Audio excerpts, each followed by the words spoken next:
Hi everybody, welcome to 5 Minute Ministries. And today's word is pride.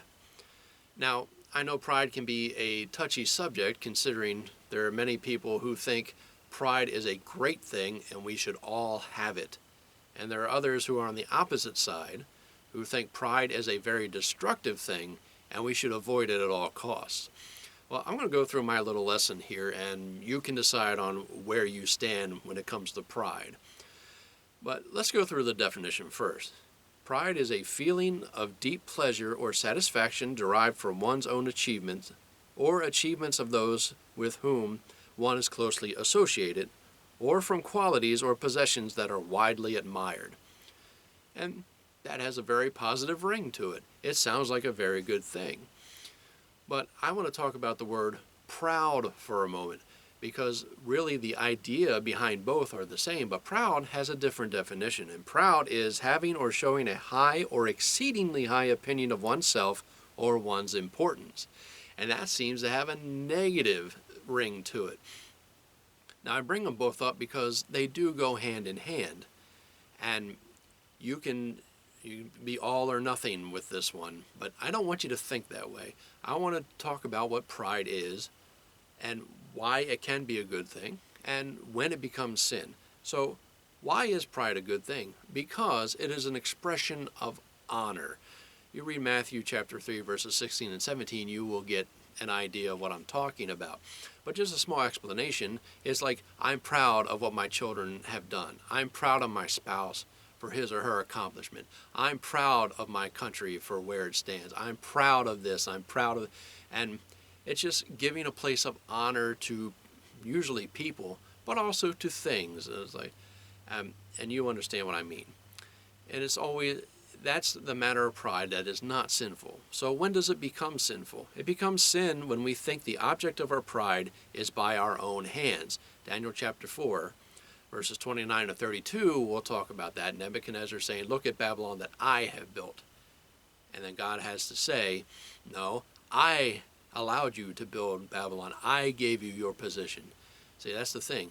God gives us all of our gifts and talents and strengths and everything that we have, our families, our cars, our jobs, our talents, our skills, they all come from God.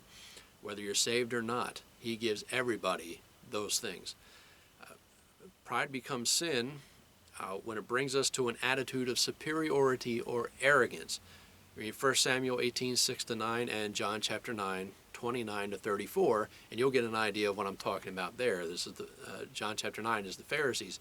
They think of themselves better than everybody else. I'm better than you because I have more skill, I have more intelligence, I graduated from this school, I graduated from that college, I took this course, I took that course, I have more talents, I'm stronger, I have a better job, I make more money, whatever it may be. When you have that attitude that I'm superior to anybody, then pride becomes a sin. It also becomes a sin when you become indignant when someone insults the object of your pride, whether it be your job, your sports team, your political party, your musical tastes, your tastes in TV shows, whatever it may be. When someone says something, well, I don't like this, and you get offended by that, then you might want to check your pride on those things. Pride becomes sin when we refuse to humble ourselves. We get the attitude of, I don't need help, I can do this myself, I don't need anyone, look where I've gotten without anybody's help, input, or opinion. And you can read Judges 16, 18 to 21, the example of Samson when he thought he could do what he's always done and forgotten where his strength comes from. And pride becomes sin when the object of our pride becomes an idol, when it's all we live for, that's all that matters. Think of a character called Al Bundy. All he cared about, the object of his idol was his high school football career. That's all he ever talked about. So we can do that as well. So what do we do about this? Well, first of all, we stay humble. You read James 4:10 for that. Remember that the object of our pride is not because of you. Genesis 1:1, God created everything. Exodus 4:11, Job 38, 1-11. And I discussed this before, all that we have comes from God. We react righteously when someone, quote, attacks our pride. When someone says something negative about what we hold dear and what we give places of honor, we are to act appropriately, not get mad, shake our fist, or attack the person. Read Proverbs 9:9 and Matthew 5:38-41, and you'll be able to overcome those so-called insults. So check yourself and say, are the things that I'm proud of, are they, has that become a sin? Or can I continue to be proud of it because I know where it came from, and I will give God all the honor and glory because he is the one who deserves it.